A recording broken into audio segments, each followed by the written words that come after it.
হরে কৃষ্ণ। তৈগুণ্য বিষয়া বেদা নিস্তুগৈন ভাবার্জুন নির্দ্বন্দ্ব নিত্য সত্যস্থ নির্জয় ক্ষেম আত্মবান। বেদে প্রধানত জড়া প্রকৃতির তিনটি গুণ সম্বন্ধেই আলোচনা করা হয়েছে। হে অর্জুন, তুমি সেই গুণগুলোকে অতিক্রম করে নির্গুণ স্তরে অধিষ্ঠিত হও, সমস্ত দ্বন্দ্ব থেকে মুক্ত হও এবং লাভ ক্ষতি ও আত্মরক্ষার দুশ্চিন্তা থেকে মুক্ত হয়ে আধ্যাত্ম চেতনায় অধিষ্ঠিত হও। জড়া প্রকৃতির তিনটি গুণ সত্য, রজ, তম।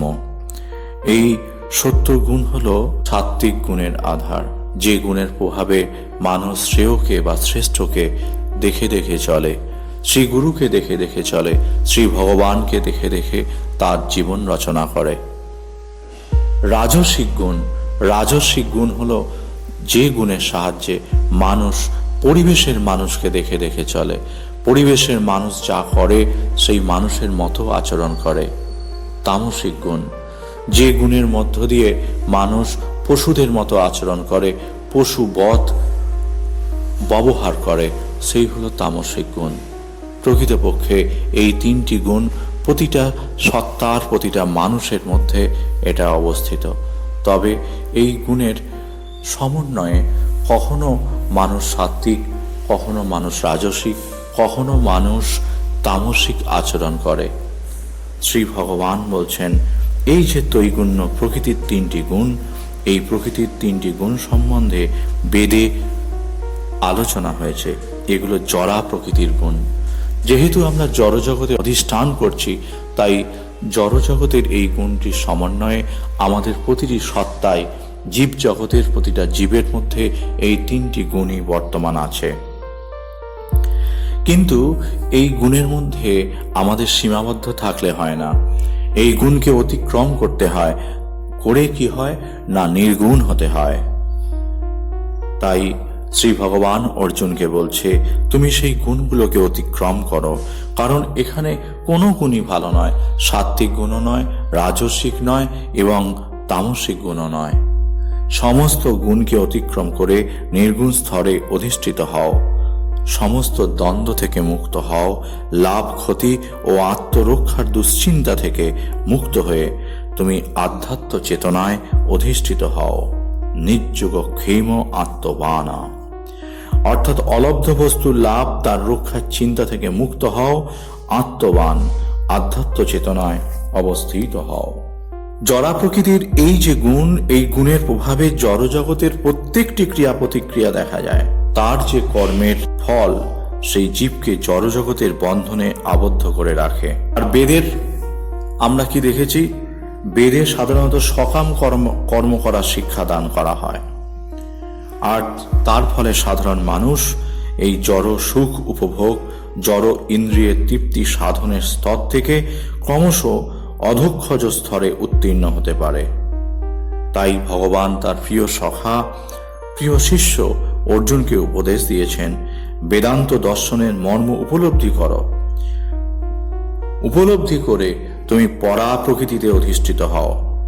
এই বেদান্ত দর্শনের প্রথম প্রশ্ন হলো ব্রহ্ম জিজ্ঞাসা, অর্থাৎ তুমি পরব্রহ্মের অনুসন্ধান করো। তুমি জানো, জড়জগতের প্রত্যেকটা জীবই বেঁচে থাকার জন্য সংগ্রাম করে। প্রত্যেকেই কঠোর সংগ্রাম করছে, স্ট্রাগল ফর এক্সিস্টেন্স। এটা একটা অস্তিত্বের লড়াই। এই অস্তিত্বের লড়াইয়ের মধ্য দিয়ে প্রত্যেকটা জীব কিন্তু বেঁচে আছে। আর এই সমস্ত জীব কিভাবে আছে না, মায়ামুগ্ধ হয়ে আছে, মায়াবদ্ধ হয়ে আছে। এই মায়াবদ্ধ জীবকে উদ্ধার করার জন্য ভগবান সৃষ্টির আদিতে বৈদিক জ্ঞান দান করেছিলেন। কেন না, যাতে তারা বুঝতে পারে যে কিরকম জীবনযাপন করলে এই মায়ামুগ্ধকর জড় জীবন, জড় বন্ধন থেকে মুক্ত হতে পারবে আর তাদের প্রকৃত আলয়, প্রকৃত আবাসস্থান ভগবত ধামে ফিরে যেতে পারবে। এই যে কর্মকাণ্ড, এই কর্মকাণ্ড মধ্য দিয়ে আমরা লক্ষ্য করেছি যে এই কিভাবে যাগযজ্ঞ অনুষ্ঠানের মধ্য দিয়ে জাগতিক কামনা বাসনা তৃপ্তি সাধন করা যায়। আবার এইভাবে ইন্দ্রিয় তৃপ্তি জনিত নানা রকম সুখ ভোগ করার পর জীব যখন বুঝতে পারে যে জড়জগতের সমস্ত সুখী অনিত্য, নিরর্থক। অর্থাৎ মানুষের মনের মধ্যে যতক্ষণ ভোগের বাসনা থাকে ততক্ষণ তার ত্যাগের বাসনা আসে না। ভোগের বাসনা পরিতৃপ্ত হওয়ার পর মানুষ যখন বুঝতে পারে এই বাসনা নিরর্থক, এই বাসনা হচ্ছে অতৃপ্তজনক, অনিত্য, সমস্ত সুখী এভাবে পাওয়া যায় না, তখন তার মন পারমার্থিক তত্ত্ব অনুসন্ধানে উদ্গ্রীব হয়ে ওঠে। অভাবে পরিশ্রান্ত মন ধর্ম বা ব্রহ্ম জিজ্ঞাসা করে। যখন মানুষের মনের মধ্যে অভাব হয়, কিসের? প্রকৃত সুখের অভাব, কিসের? না প্রকৃত শান্তির অভাব। এই প্রকৃত সুখ বা প্রকৃত শান্তির অভাব হলেই মানুষ তখন কি করে? মানুষ তখন ক্লান্ত হয়ে যায়, শ্রান্ত হয়ে যায়। মনের মধ্যে প্রশ্ন আসে, প্রকৃত সুখ কিভাবে পাওয়া যায়? তখনই তার মনে ব্রহ্ম জিজ্ঞাসা আসে। তখন সে জিজ্ঞাসা করে, কেন আমি পৃথিবীতে এলাম? কেন আমি জীবন ধারণ করলাম? আমার জীবনের উদ্দেশ্যটা কি? তখন আত্মজিজ্ঞাসু হয়, পরম তত্ত্ব অনুসন্ধানে উদ্গ্রীব হয়ে ওঠে। তাই বেদে ওই কর্মকাণ্ডের পর উপনিষদে ভগবত তত্ত্ব সম্বন্ধে নির্দেশ দেওয়া হয়েছে। বিভিন্ন উপনিষদগুলো বেদের মর্মার্থ। যেমন গীতা উপনিষদ, ভগবত গীতা হচ্ছে পঞ্চম বেদ, মহাভারতের সারাংশ। এই উপনিষদগুলোর মাধ্যমে মানুষের পারমার্থিক জীবন শুরু হয়। যতক্ষণ আমাদের জড়দেহ আছে ততক্ষণ প্রকৃতির বিভিন্ন গুণের প্রভাবে আমাদের কর্ম করতে হয়। কখনো সত্যগুণ আমাকে বিরাজ করলো, সেই সত্যগুণের প্রভাবে আমি সত্যগুণাত্মক কর্ম করে বসলাম। সেই একই মানুষ আবার কখনো রজগুণের প্রভাবে রাজসিক কর্ম করলাম, রাজসিক আচরণ করলাম। আবার এই একই মানুষ তামসিক গুণের প্রভাবে কখনো তামসিক প্রবৃত্তির মতো আচরণ করে পরিবেশকে ভারাক্রান্ত করে তুললাম। সাধারণ মানুষের এই ধারণা থাকে না। তখন যে গুণের প্রভাবে মানুষের আচরণটা জগতের মধ্যে, পরিবেশের মধ্যে পরিস্ফুট হয়, সেই গুণের মধ্য দিয়ে তাকে আমরা চিনতে পারি। কিন্তু একই মানুষ কখনো তামসিক, কখনো রাজসিক, কখনো সাত্ত্বিক স্তরে উত্তীর্ণ হয়ে একই মানুষ, সে যেমনই হোক না কেন, তার তামসিক আচরণ থাকুক বা রাজসিক থাকুক, সে কিন্তু সত্যগুণের অধিকারী হয়ে যেতে পারে এবং হয়ে সেখান থেকে নির্গুণ স্তরে অভিষিক্ত হতে পারে। তবে মূলে থাকবে কিন্তু সুকেন্দ্রিক জীবন, গুরুকেন্দ্রিক জীবন, আদর্শ কেন্দ্রিক জীবন। আদর্শ স্বার্থ পরিপূরণার্থ নিঃস্বার্থ জীবন মানুষকে তখন উন্নত গুণের আধারে অভিষিক্ত করে। আর তখনই মানুষ সেই সমস্ত গুণ ছাড়িয়ে নির্গুণ স্তরে পৌঁছায়। তেমনইভাবে আমরা দেখেছিলাম দস্যু রত্নাকরকে। তার দস্যুবৃত্তির মধ্য দিয়ে তিনি তামসিক এবং রাজসিক গুণের পরিপালনে সংসার প্রতিপালন করতেন। কিন্তু সেই তামসিক গুণ এবং রাজসিক গুণের যে প্রকৃত ঠিকানা তিনি পাচ্ছিলেন না। যখন তিনি পেলেন তখন তিনি সাত্ত্বিক গুণের মধ্য দিয়ে সেই যে সিঁড়ি দিয়ে তিনি নেমেছিলেন নিচয়, সেই একই সিঁড়ি দিয়ে আবার তিনি উঠলেন নির্গুণ স্তরে, যেখানে সমস্ত গুণের কোনো অধিষ্ঠান নেই। প্রকৃতির বাইরে তিনি গেলেন, বাল্মীকি মুনি হয়ে উঠলেন। এ অপ্রাকৃত জগতে উত্তীর্ণ হতে হলে তাই সুখ দুঃখ, শীত উষ্ণের দ্বন্দ্বভাব, তাতে অবিচলিত থেকে তার প্রভাব মুক্ত হতে হয়। আর তখন তার লাভ ক্ষতির বিচারবোধ থাকে না। মন তখন তার অনুশোচনা ও অহংকার দ্বারা বিমোহিত হয় না। আর যখন মন দ্বিগুণের প্রভাবে থাকে তখন মনে দ্বন্দ্বের ভাব আসে। তখন মন ভারাক্রান্ত হয়, বিচারবোধ সৃষ্টি হয়, অনুশোচনা হয়। জড়বন্ধন থেকে মুক্ত হয়ে জীব যখন ভগবানের ইচ্ছার কাছে নিজেকে সম্পূর্ণভাবে সমর্পণ করেন, তখনই সে এই পরা প্রকৃতিতে অধিষ্ঠিত হয়ে যায়, সচ্চিত ও আনন্দময় স্বরূপকে উপলব্ধি করতে পারে। এই জীবন ধারণ করে এই দেহ দিয়েই কিন্তু আমাদের আত্মগুণ, আত্মবোধ, আত্মবেদনা লাভ করতে হবে, আত্মজ্ঞান লাভ করতে হবে, যার মধ্য দিয়ে আমরা গুণাতীত অবস্থায় পৌঁছাতে পারি। তাই শ্রীমদ্ ভগবদ গীতার মধ্য দিয়ে শুধু অর্জুনকে নয়, সমগ্র মানব জাতিকে শ্রী ভগবান ভারী সুন্দরভাবে আত্মজ্ঞান লাভের পরম সন্ধান দান করেছেন। শ্রী ভগবান অর্জুনকে বলছেন না, সকলকে বলছেন তোমরা নিস্তুর্গৈন হও, তোমরা নির্দ্বন্দ্ব হও, নিত্য সত্যস্থ হও, যোগক্ষেম রহিত হও, পরাত্ম পরায়ণ হও। কতগুলো হওয়ার কথা বললেন। প্রথমেই বললেন নিস্তুর্গৈন, অর্থাৎ ত্রিগুণ রহিত হও। তুমি সত্য রজ তমকে ছাড়িয়ে তোমাকে যেতে হবে। তারপরেই বললেন নির্দ্বন্দ্ব হও, অর্থাৎ দ্বন্দ্বের মধ্যে পড়ে থেকো না। লাভ ক্ষতি, লাভালাভ, হর্ষ বিষাদ, এই দ্বন্দ্বের মধ্যে, শীত উষ্ণ এই দ্বন্দ্বের মধ্যে পড়ে থেকো না। তারপরে কি বললেন? বললেন নিত্য সত্যস্থ হও, অর্থাৎ কি না, নিজের অস্তিত্বে, শুদ্ধ সত্য চিন্ময় অস্তিত্বে তোমার মনকে, প্রাণকে নিরন্তর রেখে চলো। মন প্রাণ দিয়ে নিত্য সত্যস্থ হওয়ার চেষ্টা করো। নির্যোগক্ষেম, অর্থাৎ যোগ আর ক্ষেম। যোগ হচ্ছে আমরা পূর্বজন্মের কর্মফলের জন্য যা এনেছি সেই প্রারব্ধ, আর ক্ষেম হলো কি, যা বর্তমান জন্মে কর্মফল হিসেবে যা আমরা প্রাপ্ত করছি। এই নির্যোগক্ষেম অর্থাৎ এই যোগ আর ক্ষেমের মধ্যে পড়ে থেকো না। এই কর্মফল আর প্রারব্ধ কর্ম, বর্তমান কর্মের ফল, এর মধ্যে পড়ে থেকো না, এর বাইরে চলে এসো, যোগক্ষেমের ইচ্ছা রহিত হও। আর শেষে কি বললেন? না, আত্মবান হও, অর্থাৎ আধ্যাত্ম চেতনায় অবস্থিত হও, অর্থাৎ পরমাত্ম পরায়ণ হও। আর পরমাত্ম পরায়ণ হলেই পরমাত্মার প্রতি তুমি উন্মুখ হয়ে উঠবে। তোমার জীবন হবে ঐশ্বর্যময়। সেই জীবনকে তুমি উপভোগ করতে পারবে। জীবনের রস, জীবনের রূপ, জীবনের গন্ধ, জীবনের সমস্ত বিষয়কে ওই পরমাত্মার ভাবে ভাবিত হয়ে প্রকৃত সুখের অধিকারী হয়ে উঠবে। শ্রী ভগবান বললেন তৈগুণ্য বিষয়া বেদা, তিন গুণের কার্যাদির বর্ণনাকারক বেদসমূহ। এখানে বেদের তাৎপর্য বেদের ওই অংশটুকুতেই সীমাবদ্ধ, যাতে করে মানুষ ত্রিগুণ অর্থাৎ ত্রিগুণের কাজ, স্বর্গাদি ভোগের বর্ণনা, সেগুলো নিয়েই মানুষ সীমাবদ্ধ থাকে।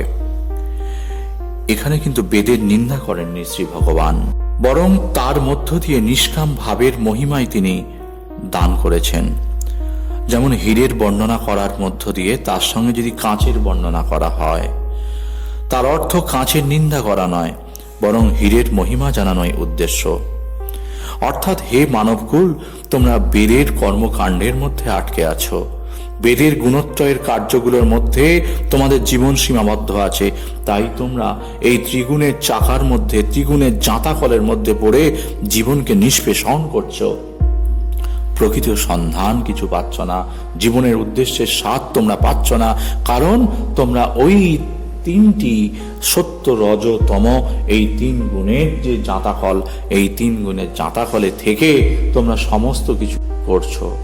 অর্থাৎ একটা গণ্ডির মধ্যে থেকে তোমরা কিন্তু ওই অসীমকে ধরার চেষ্টা করছো। প্রকৃতপক্ষে অসীম যখন সসীম হয়ে সীমাতে লয় স্থান, বৃত্তিভেদী টান হলে তুই দেখবি ভগবান। অর্থাৎ অসীম যখন সসীম হয়ে এসেছে, পুরুষোত্তম হয়ে যখন যুগে যুগে আসে, তাকে ধরতে গেলে আমরা কিন্তু বেদের কর্মকাণ্ডের মধ্য দিয়ে, ওই সত্য রজ তমের মধ্য দিয়ে থেকে আমরা কিন্তু তাকে পাবো না, সর্বস্ব ত্যাগ করতে হবে। তাই তো শেষে তিনি বলেছেন সর্বধর্মান পরিত্যাজ্য, সমস্ত তোমার প্রবৃত্তি ধর্ম, সর্বধর্ম মানে ওই ইসলাম ধর্ম, বৌদ্ধ ধর্ম, খ্রিস্টান ধর্ম, হিন্দু ধর্ম এসব নয় গো, বরং তোমার বৃত্তি ধর্ম, তোমার প্রবৃত্তি ধর্ম, এই সমস্ত তোমার টানের ধর্ম, তোমার সমস্ত সত্য রজ গুণের ধর্ম, সমস্ত ধর্মকে তোমাকে ত্যাগ করতে হবে, সেখান থেকে বেরিয়ে আসতে হবে। আর বেরিয়ে আসতে গেলে কি হবে না, তোমাকে গণ্ডি স্বার্থ হয়ে থাকলে চলবে না। গণ্ডি স্বার্থী হবে যে নকল নেতা জানিস সে, অর্থাৎ গণ্ডির মধ্যে থাকলে আমরা নকল হয়ে পড়ি। গণ্ডির বাইরে বেরোতে হবে। আর গণ্ডির বাইরে বেরোলেই তখন কি করতে হবে, আমাদের ওই নিস্তুজ্ঞহীন হতে হবে। সমস্ত গুণকে অতিক্রম করতে হবে এবং তা করতে হবে শ্রী ভগবানের নির্দেশে। শ্রী ভগবান শ্রীকৃষ্ণ যেমনভাবে পথ দেখাবেন তেমনভাবেই। এখানে নিষ্কাম ভাবের মহিমা জানাবার জন্য আমরা দেখেছি বেদের সকাম ভাবের বর্ণনা করা হয়েছে, নিন্দার জন্য নয়। বেদ যে কেবলমাত্র ত্রিগুণের কাজ জগৎ সংসারে বর্ণনা করে তা নয়, কারণ এই বেদে আবার পরমার্থ প্রসঙ্গ আছে, পরমাত্মার বিষয় আছে, পরমাত্মাকে প্রাপ্তির সাধনার কথাও আছে। সেই সাধনার দিকে লক্ষ্য রাখতে হয়। শ্রী ভগবান বললেন, নিস্তুর্গৈন ভবার্জুন, হে অর্জুন, তুমি ত্রিগুণের কার্যরূপ জগৎ সংসারের বাসনা ত্যাগ করো। এই ত্রিগুণের কার্যরূপ জগৎ সংসারের বাসনা ত্যাগ করে অসংসারী হও, অর্থাৎ সংসারের ঊর্ধ্বে অবস্থান করো। নির্দ্বন্দ্ব, তারপরেই বললেন নির্দ্বন্দ্ব নিত্য সত্যস্থ। নির্দ্বন্দ্ব সংসারে থেকে ঊর্ধ্বে উঠতে গেলে রাগ দেশাদি দ্বন্দ্ব রহিত হওয়ার অত্যন্ত প্রয়োজন, কারণ এগুলোই মানুষের প্রকৃত শত্রু, অর্থাৎ এগুলোই মানুষকে সংসারে বদ্ধ করে রাখে। সেই জন্য তুমি দ্বন্দ্ব থেকে সম্পূর্ণভাবে রহিত হও। শ্রী ভগবান এখানে অর্জুনকে নির্দ্বন্দ্ব হওয়ার আদেশ কেন দিয়েছেন? কারণ দ্বন্দ্ব থেকে মানুষ মোহগ্রস্ত হয়, সংসারে আবদ্ধ হয়। সাধক যখন নির্দ্বন্দ্ব হন তখনই তিনি দৃঢ়তার সঙ্গে সাধন ভজন করতে পারেন। নির্দ্বন্দ্ব হলে সাধক অনায়াসে সংসার বন্ধন থেকে মুক্ত হয়ে যায়। নির্দ্বন্দ্ব হলে মূঢ়তা দূর হয়। নির্দ্বন্দ্ব সাধক কর্ম করলেও তার দ্বারা আবদ্ধ হন না, অর্থাৎ নির্দ্বন্দ্ব হলেই সাধকের সাধনা দৃঢ় হয়। সেই জন্য ভগবান অর্জুনকে নির্দ্বন্দ্ব হবার আদেশ দিয়েছেন। দ্বিতীয়ত, সংসারে কোনো বস্তু ব্যক্তি ইত্যাদিতে যদি অনুরাগ হয় তবে অন্য বস্তু ব্যক্তি ইত্যাদিতে দ্বেষ হয়। এটাই নিয়ম। কারোর প্রতি অনুরাগ মানে অপরের প্রতি বিরাগ। এর ফলে ভগবান তো উপেক্ষিত হন, এটাও এক প্রকার দেশ। কিন্তু সাধকের যখন ভগবানে ভালোবাসা জন্মায় তখন সংসারে দেশ উৎপন্ন হয় না, বরং সংসার থেকে উপরতি হয়। উপরতি হওয়ার প্রথম অবস্থা যে সাধকের প্রতিকূলতার প্রতি দেশ হয় না, কিন্তু উপেক্ষা আসে। উপেক্ষার পর উদাসীনতা হয় এবং উদাসীনতার পর উপরতি আসে। উপরতি হলেই রাগ দেশ ও চিরকালের মতো দূর হয়। এই রকম ক্রমে সূক্ষ্ম ভাব দেখলে বোঝা যায় উপেক্ষাতে রাগ ও দেশের সংস্কার থাকে, উদাসীন ভাবে রাগ দেশের সত্তা থাকে, কিন্তু উপরতিতে রাগ দেশের সংস্কারও থাকে না, সত্তাও থাকে না। রাগ দেশ চিরকালের মতো দূরীভূত হয়। তাই তো শ্রী ভগবান অর্জুনকে বলছেন নিত্য সত্যস্থ হও, অর্থাৎ দ্বন্দ্ব রহিত হওয়ার উপায় হলো যা নিত্য নিরন্তর স্থিত সর্বত্র পরিপূর্ণ সেই পরমাত্মায় মনকে সর্বদা স্থির রাখো। তারপরেই বললেন নির্যোগ ক্ষেম হও, তুমি যোগ এবং ক্ষেমের ইচ্ছাও রেখো না, কারণ যে আমার শরণাগত তার যোগক্ষেম আমি নিজেই বহন করে থাকি। আত্মবান হও, তুমি শুধুমাত্র পরমাত্ম পরায়ণ হও, একমাত্র পরমাত্ম তত্ত্ব প্রাপ্তির প্রতি লক্ষ্য রাখো। বাস্তবে জড় চেতন, সৎ অসৎ, নিত্য অনিত্য, বিনাশশীল অবিনাশী, এগুলোর পার্থক্য হলো দ্বন্দ্ব। যোগ এবং ক্ষেম প্রার্থনা করাও দ্বন্দ্ব। দ্বন্দ্ব হলে সবকিছুই ভগবান, এই প্রকৃত সত্যটির অনুভব হয় না। কারণ সবকিছুই যদি ভগবান হন তাহলে জড় চেতনের দ্বন্দ্ব কেন থাকবে? শব্দ এক থাকবে। তাই ভগবান অমৃত এবং মৃত্যু, সৎ ও অসৎ উভয়কেই তার স্বরূপ বলে জানিয়েছেন। অমৃতং চৈব মৃত্যুশ্চ সদা সচ্চাহম অর্জুনা।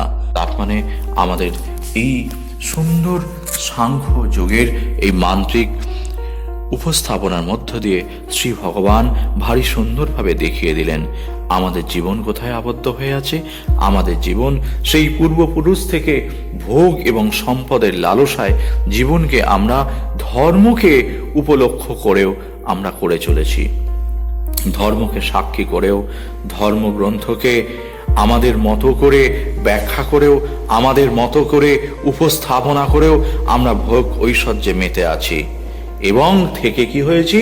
আমরা দ্বন্দ্বের মধ্যে পড়ে জীবনকে নাস্তা নাবুদ করে তুলছি। কখনো প্রকৃতপক্ষে আমরা প্রকৃত সুখের অধিকারী হচ্ছি না। এই সুখ, এই দুঃখ, এই আনন্দ, এই ব্যথা, এই ঝামেলা, এই আবার সুস্থতা, এইভাবে এই চাকায় পড়ে, জাঁতাকলে পড়ে আমাদের জীবনকে নিষ্পেষণ করছি। শ্রী ভগবান তাই কি বললেন? শ্রী ভগবান তাই আমাদের নির্দ্বন্দ্ব হতে বললেন। সেই দ্বন্দ্ব অবস্থার মধ্য থেকে যাতে আমরা দ্বন্দ্বাতীত অবস্থায় পৌঁছাতে পারি, তার জন্যই তো শ্রীগুরু। তাই শ্রীগুরুকে বলা হয় ব্রহ্মানন্দং, ব্রহ্ম আনন্দ যিনি দেবেন। তিনি ত্রিগুণ রহিতাং, তিনি আমাদের ত্রিগুণকে রহিত করবেন। তিনি দ্বন্দ্বাতীতাং, তিনি দ্বন্দ্বের অতীত হয়ে থাকেন। তাহলে সেই দ্বন্দ্বের অতীত শ্রী ভগবান যখন মানুষ হয়ে আমাদের কাছে আসেন, যুগে যুগে আসেন, যদা যদা হি ধর্মস্য, তিনি নিজের শ্রীমুখে বললেন, যখন ধর্ম স্থাপনায় আসেন তাকে আমাদের অনুসরণ করতে হয়, তার কথা শুনতে হয়, তার পথে চলতে হয়, এবং তার পথে চলতে চলতেই আমরা প্রকৃত উন্নতির আমরা আস্বাদন লাভ করি। কারণ কি না, জগৎ সংসারে নানা দেবদেবীর পুজো অর্চনা করতে করতে আমাদের মধ্যে একটা দ্বন্দ্বের উপস্থাপন সৃষ্টি হয়। কিন্তু জীবনের কেন্দ্র থাকে একটি। জীবনের কেন্দ্রে একটি বৃত্ত রচনা করতে গেলে, একটি বৃত্ত অঙ্কন করতে গেলে একটি কেন্দ্রের দরকার হয়। আর কি যার কেন্দ্র একটি, অর্থাৎ একটি কেন্দ্র দিয়ে একটি বৃত্ত রচনা করা যায়, তাহলে কেন্দ্রে থাকবেন একজন। সেখানে যদি আমাদের হাজার রকমের কামনা থাকে, হাজার রকমের বাসনা থাকে, অনেক বৃত্তের সৃষ্টি হয়, আর অনেক বৃত্ত থেকে বৃত্তি, আর সেই বৃত্তি থেকে প্রবৃত্তি, সেই প্রবৃত্তির ঘেরাটোপে আমরা যখন চক্রবুজ্ঝের মতো পড়ে নিজের জীবনকে নিষ্পেষণ করতে থাকি, আমরা বুঝতে পারি না যে আমাদের জীবন কখন অভিমন্যুবৎ আমাদের জীবন নিধন হয়ে যাবে। আমাদের কে মারবে না, আমাদের শত্রুরাই আমাদের মেরে ফেলবে। সেই শত্রু আমাদের মধ্যে থাকে। তাই সেই চক্রবুজ্ঝ থেকে বেরোনোর জন্য কি করতে হয়? সজাগ থাকতে হয়, ঘুমিয়ে পড়লে হয় না। ঘুমিয়ে পড়ে যেরকম অর্জুনের কাছ থেকে সেই চক্রবুজ্ঝে বেরোনার যে মহাঅস্ত্র, মহাপথের সন্ধান পায়নি, তার মা পায়নি, কার অভিমন্যুর মা পায়নি। তাই অভিমন্যুর মধ্যে সেই চক্রবুজ্ঝে পড়ে থাকার একটা বিষয় থেকে তার জীবনকে অকালে দিতে হয়েছে। ঠিক সেরকম আমাদের পূর্বপুরুষকৃত সেই বেদের আচরণ, বেদের নানা ভোগ ঐশ্বর্যের যজ্ঞ এবং পুজো অর্চনা, সেগুলো করে কিন্তু আমাদের এখনো প্রকৃতপক্ষে আত্মোন্নতি হয়নি। আত্মোন্নয়নের জন্য তাই আমাদের কি করতে হয় না, সীমা থেকে বেরোতে হয়। সীমা থেকে বেরোলেই তবে অসীমের সন্ধান পাওয়া যায়। নাহলে কূপমণ্ডূক হয়ে থাকতে হয়, কুয়োর ব্যাঙ হয়ে থাকতে হয়। কুয়োর ব্যাঙ জানে না যে সমুদ্র কত বড়। সে মনে করে যে কুয়োর মধ্যে যতটুকু জল আছে ততটুকুই হলো সমুদ্র। তাই বহির্জগতের বের করার জন্য অর্জুনকে সেই দ্বন্দ্বের ঘেরাটোপ থেকে, দ্বন্দ্বের চক্রবুজ্ঝ থেকে উদ্ধার করার জন্য শ্রী ভগবানের এই অমৃত বাণী, তৈগুণ্য বিষয়া বৈরা নিস্তৈগুণ্য ভবার্জনা দিনদ্বন্দ্ব নিত্য সত্যস্থ নির্যোগ ক্ষেমাত্মবান, ভারী সুন্দরভাবে সুমধুর বচনের মধ্য দিয়ে শ্রী ভগবান শুধুমাত্র অর্জুনকে পথ দেখাননি, আমাদের সকলকে দেখিয়েছেন। তাই আমরা যেন শ্রী ভগবানের সেই নির্দেশ, অমোঘ নির্দেশ মাথায় রেখে আমাদের আত্মোন্নতির জন্য, আমাদের উন্নতির জন্য, আমাদের জীবনের উদ্দেশ্য পূরণের জন্য, আমাদের জন্ম সার্থক করার জন্য যেন নির্দ্বন্দ্ব হয়ে উঠি, যেন নিত্য সত্যস্থ হই, শুদ্ধ সত্য চিন্ময় অস্তিত্বে নিজের মনকে নিবদ্ধ করি, যেন অলব্ধ বস্তুর লাভ এবং তার রক্ষার চিন্তা থেকে নিজেদেরকে মুক্ত করি, আর পরিশেষে যেন আমাদের আধ্যাত্ম চেতনায় আমাদের মনকে নিবদ্ধ করি। এবং সেই নিবদ্ধ করতে গেলে জীবনে গুরু প্রতিষ্ঠার প্রয়োজন আছে। গুরু ব্রহ্মা গুরু বিষ্ণু গুরুদেব মহেশ্বর গুরুরেব পরম ব্রহ্ম তস্मै শ্রী গুরবে নমঃ। তিনি কি না, তিনি হলেন সমস্ত দেবদেবতার, দেবদেবীর অধীশ্বর। তিনি গুরু, তিনি ব্রহ্মা, তিনি বিষ্ণু, তিনি মহেশ্বর, তিনি সব। অখণ্ড মণ্ডলাকারং ব্যাপ্তং ঋণ চরাচরম, তিনি অখণ্ড মণ্ডল হয়ে তিনি চারিদিকে ব্যাপ্ত হয়ে আছেন। তাঁকে ধরতে হবে, এক তড়ি করে পারাবার, একটা নৌকায় পা দিতে হবে। দু নৌকায় পা দিলে কিন্তু বিপদ, অর্থাৎ দ্বন্দ্বের মধ্যে পড়ে যেতে হয়। দ্বন্দ্ব থেকে নির্দ্বন্দ্ব হতে গেলে শ্রী ভগবানের এই অমৃতবাণী শ্রবণ করে শ্রীকৃষ্ণ পুরুষোত্তম চরণে আত্মনিবেদন করে জীবনের প্রকৃত সন্ধান, জীবনের প্রকৃত অমৃতের স্বাদকে পাওয়ার জন্য উন্মুখ হয়ে থাকতে হয়। তবেই বোঝা যাবে এই জীবনের সফলতা, তবেই বোঝা যাবে জন্মের সার্থকতা। নচেত সেই দ্বন্দ্বের চাঁতাকলে পড়ে সারা জীবন, এমনকি মৃত্যুর সময়ও আমাদের মধ্যে দ্বন্দ্ব উপস্থিত হবে। কেন না, যেমন অভ্যাস আমরা করি তেমন অভ্যাস আমরা সারা জীবন আমরা সেটাকে উপলব্ধি করি। সেই উপলব্ধি যাতে খুব ছোটবেলা থেকেই হয়, খুব শিশু বয়স থেকেই হয়, তার জন্যই কিন্তু এই শ্রীগুরুর সন্নিধানে থাকতে হয়, শ্রীগুরুর পাঠ নিতে হয়। জীবনকে আমরা যদি বুঝতে না পারি, বড়রা যদি বুঝতে না পারি, অভিভাবকরা যদি বুঝতে না পারি, আমাদের শিশু মনের মধ্যে সেই চেতনাকে আমরা পরিবেশন করতে পারি না। প্রত্যেকে আপনার আত্মবান হয়ে উঠুন, এই কামনা করে আজকের মতো আপনাদের দরবার থেকে বিদায় নিচ্ছি। হরে কৃষ্ণ, জয় গুরু।